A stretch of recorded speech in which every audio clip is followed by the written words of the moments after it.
de toi et ont brillé sur toi. Ton amour comme une mariée ibidem, comme ces coules qui t'ont incorporé, t'ont tourné et t'ont paré comme une mariée portant ses bijoux. Pourquoi tout cela? Parce que tu es allé à ma suite dans le désert, dans une terre non ensemencée ibidem, parce qu'elle a marché avec Israël dans le désert. 276. Venez et voyez, lorsque l'homme s'assied dans cet appartement, dans le Sukkah, qui est l'ombre de la foi, la Shechina étend ses ailes sur lui d'en haut et Abraham, qui est Zed et 5 autres justes, le secret de Gura, Tiferet, Netza, Od et Uzot fixe leur demeure avec lui. C'est la signification de « Vous habiterez dans des cabanes » et Sukkot, pendant 7 jours Veikra à 23h42. Il est écrit, 7 jours, ce qui inclut Zed, Gura, Tiferet, Netza, Od, Uzod et Malkout, au lieu de « en 7 jours ». De la même manière, il est écrit, en 6 jours. Hachem a fait le ciel et la terre. Shemot 31 2.17, au lieu de en 6 jours. Ils indiquent également les 6 jours suprêmes, Zed, Gura, Tiferet, Netza, Od et Uzod qui ont fait le ciel et la terre. Il faut se réjouir chaque jour avec un visage joyeux de ses invités, Zed, Gura, Tiferet, Netza, Od, Uzod et Malkout qui habitent avec lui. 277. Rabbi Abba dit, il est écrit, vous habiterez dans des cabanes, et Sukkot, pendant 7 jours, puis vous habiterez dans des cabanes Veikra à 23h42. Il est d'abord dit, vous habiterez et ensuite, ils habiteront. Il répond, la première est pour les invités, Zed, Gura, Tiferet, Netza, Od, Uzod et Malkout, et par conséquent, le texte parle à la deuxième personne. La deuxième est pour les gens en général. Pourquoi le texte dit à la troisième personne, habiteront? Le premier est pour les invités. Le Rav Hanuna Saba, par exemple, lorsqu'il entrait dans la soukha, avait l'habitude de rester joyeusement sur le seuil intérieur de la soukha, et de dire, invitons l'invité. Il mettait la table, se levait et bénissait, habiter dans la soukha, puis disait, vous habiterez dans des cabanes pendant 7 jours. Asseyez-vous, chers invités, asseyez-vous, invités de la foi. Asseyez-vous. Il levait joyeusement les mains et disait, heureux notre sort, heureux le sort d'Israël, comme il est écrit, car la part d'Hachem, c'est son peuple. de Varim 32,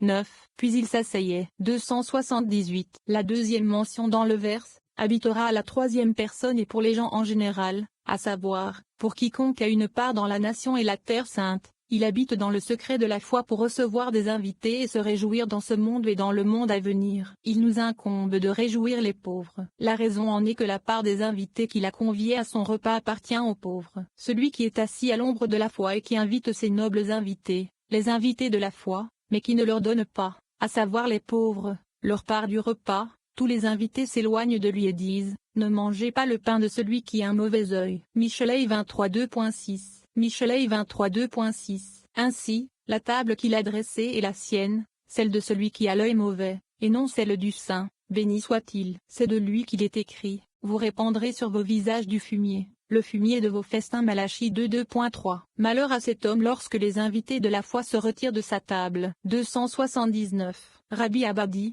Abraham, tout au long de sa vie, avait l'habitude de se tenir au carrefour pour inviter des hôtes et mettre la table pour eux. Maintenant, à Sukkot, si on l'invite, lui et tous les autres justes, ainsi que le roi David, mais qu'on ne leur donne pas leur part, Abraham se lève de table et s'écrie, sors, je te prie, des tentes de ces méchants. Bamidbar 16h26, et tout le monde s'en va après lui. Isaac dit, mais le ventre du méchant manquera. Michelet 13h25, et Jacob dit, le morceau que tu as mangé, tu le vomiras. Michelet 23 2.8. Les autres justes, nommés Moïse et Aaron, disent, car toutes les tables sont pleines de vomissures et d'immondices, de sorte qu'il n'y a pas de lieu propre. Yeshaïa 28 2.8. 280. Le roi David dit, et il achève l'exécution de ses châtiments, comme il est écrit, et environ 10 jours après, Hachem frappa Nabal, et il mourut. Shmuel 25 2.38. Il demande, qu'est-ce que cela signifie, et répond, c'est parce que David a demandé à Nabal de l'accepter comme invité, mais il a refusé. De plus, celui qui est assis à la soukha l'a invité, le roi David, mais il ne lui a pas donné sa part. C'est pourquoi le roi David a récité sur lui ce verset sur Nabal. Pendant les 10 jours, quand le roi David, Malkout, juge le monde, pendant les 10 jours de repentance, cet homme est puni pour cela, pour l'avoir récompensé pire que Nabal, l'invitant mais ne lui donnant pas société anonyme par Nabal, au moins, ne l'a pas invité. 281. Rabbi Elazar dit, la Torah n'a pas incité l'homme à donner plus que ce qu'il peut se permettre, comme il est écrit, chacun donnera selon ses moyens. Devarim 16h17. On ne doit pas dire, laissez-moi d'abord manger, me rassasier et étancher ma soif,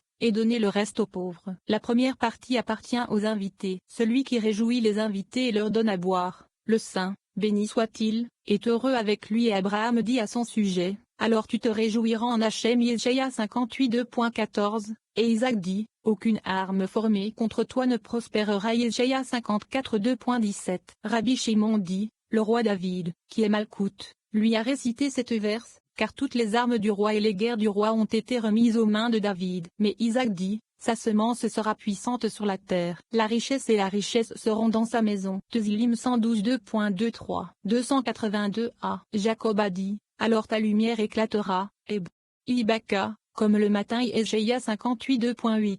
Parce qu'Ibaka s'écrit avec les mêmes lettres que Jacob. Les autres justes disent, et Hachem te guidera continuellement, et te rassasiera. Ibidem 11. Le roi David a dit, aucune arme formée contre toi ne prospérera, parce qu'il a été nommé au-dessus de toutes les armes du monde. Heureux est le sort de l'homme qui a mérité tout cela. Heureux est le sort des justes dans ce monde et dans le monde à venir. C'est d'eux qu'il est écrit, ton peuple aussi sera tout juste. Yeshaïa 62.21. On nous dit que c'est un commandement de prendre un lulav le jour de Soukkot. Reyamenna, le berger fidèle, 282b. C'est un commandement de prendre un lulav ce jour-là avec ses sortes. Nous avons expliqué ce secret, tout comme les amis, de même que le saint, béni soit-il, prend les Israéliens pendant ces jours et se réjouit d'eux. De même les Israéliens prennent le saint, béni soit-il, comme leur part et se réjouissent de lui. C'est le secret du lulav et des espèces qu'il contient, le secret de la forme de l'homme, ainsi le secret des 7 séphiroth, Zed, Gvura, Tiferet, Netza,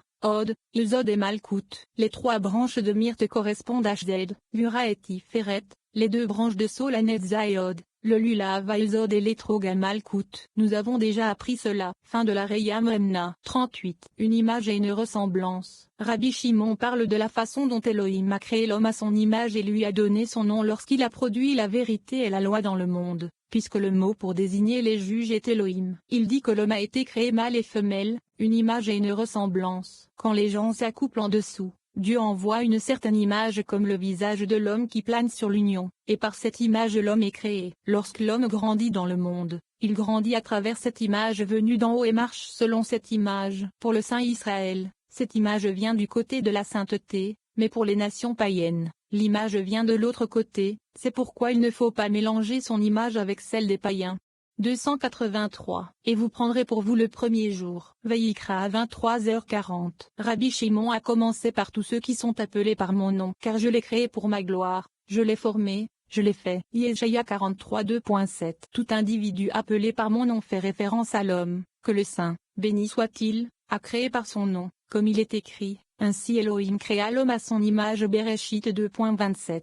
Et l'appela de son nom, lorsqu'il produisit la vérité et la loi dans le monde et qu'il est appelé Elohim, comme il est écrit, tu n'injurieras pas les juges, et Elohim, Shemo 22h27.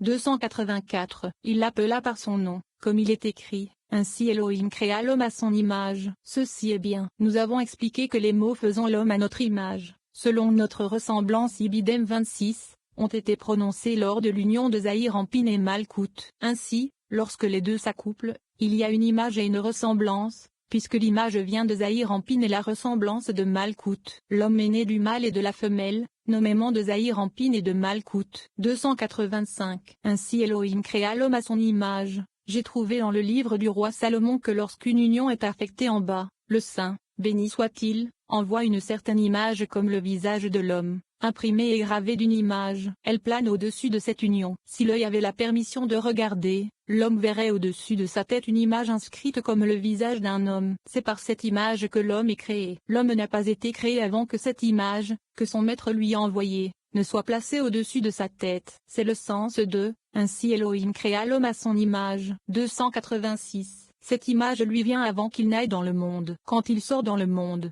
il grandit à travers l'image et marche selon cette image. C'est la signification de « Tout homme marche dans un spectacle » ou « Image » 20 Tezillim 39 2.7. Cette image vient d'en haut. 287. Lorsque ces esprits quittent leur place, chaque esprit est paré devant le saint roi d'un ornement précieux. le visage existant dans ce monde. Cette image provient de cette forme et de cet ornement précieux. Car l'image est un vêtement pour l'esprit de cet homme et descend avec lui, comme ils sont comme la lumière et le vaisseau. C'est le troisième conte de l'esprit, et Rua, c'est une troisième catégorie. Le Rua est le premier. Le Nefesh est le deuxième et l'image est le troisième. Il est le premier à venir dans le monde pendant l'accouplement. Aucun accouplement n'a lieu dans le monde sans qu'il y ait une image, mais en ce qui concerne le Saint Israël, cette image sainte leur vient d'un lieu saint, tandis que l'image des idolâtres leur vient de ces espèces mauvaises du côté de l'impureté. Pour cette raison, on ne doit pas mélanger son image avec celle des païens, car l'une est pure tandis que l'autre est impure. Venez voir la différence entre Israël et les nations païennes. La fin a été imprimée dans Veyeshi,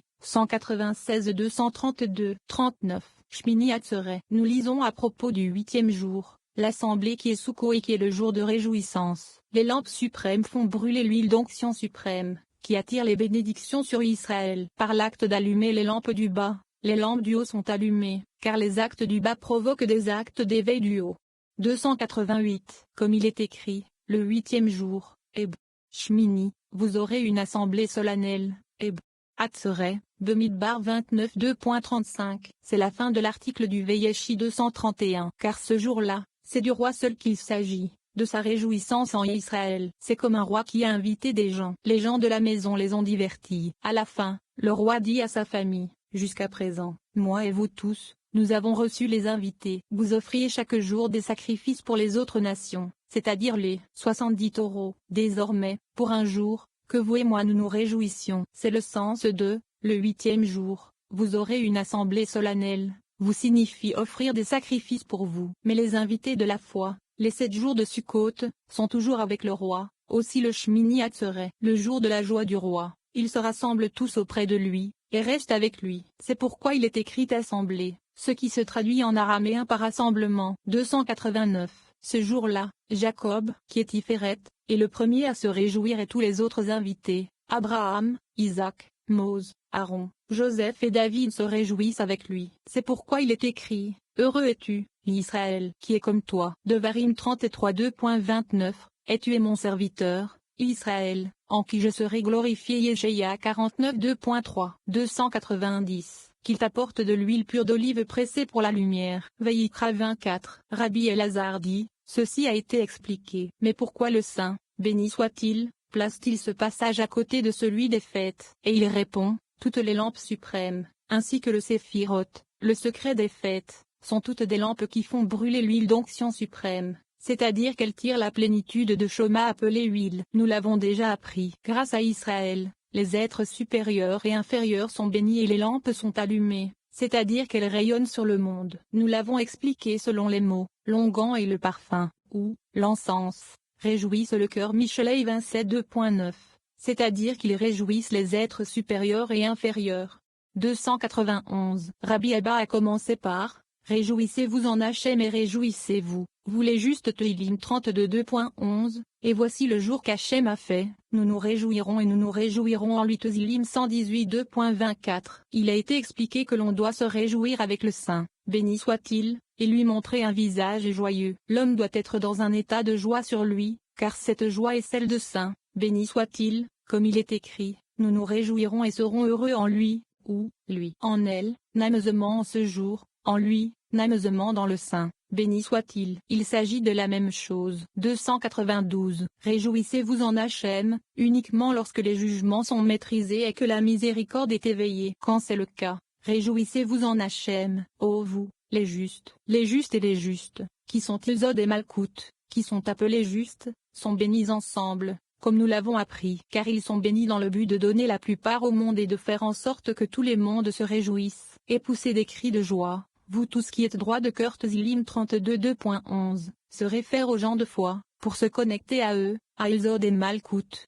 293. En toute chose, il faut un acte en bas pour s'éveiller en haut. Venez et voyez, celui qui dit qu'il n'y a pas besoin d'une action dans chaque chose ou de prononcer des mots au moyen du son pour causer l'éveil Eno, qu'il rende le dernier soupir. La partie le prouve par l'allumage des lampes, et les épices d'encens, comme il est écrit, l'onguent et le parfum, ou l'encens, réjouissent le cœur. Car par cet acte d'allumage des lampes et de l'encens au-dessous, il y a allumage et joie en haut et en bas. et une union appropriée de Shoma et de Bina, car l'huile éveille la Shoma et l'encens la Bina. Rabbi Yehuda dit, l'autel d'en bas suscite un autre autel, qui est Malkout, le prêtre d'en bas.